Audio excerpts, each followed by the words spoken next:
Telangana inter first year results విడుదలయ్యాయి. General, vocational ఫలితాలు రెండింటిని డిప్యూటీ సీఎం కడియం శ్రీహరి విడుదల చేశారు. ఈ ఏడాది ఫలితాల్లో బాలుర కంటే బాలికలే పైచేయి సాధించారు.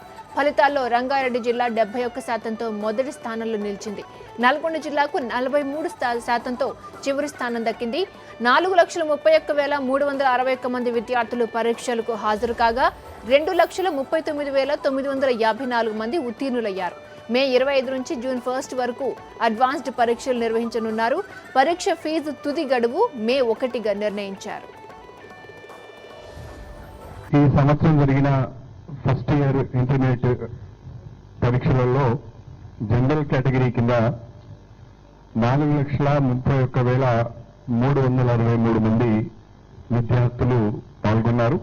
ఫస్ట్ ఇయర్ జనరల్ కేటగిరీ కింద 4,31,363 మంది విద్యార్థులు పరీక్షలకు హాజరు కావడం జరిగింది.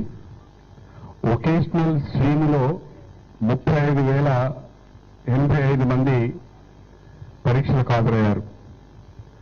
దీంట్లో జనరల్ కేటగిరీ ఇంటర్మీడియట్ లో నెంబర్ ఆఫ్ క్యాండిడేట్స్ పాస్డ్ 2,39,954.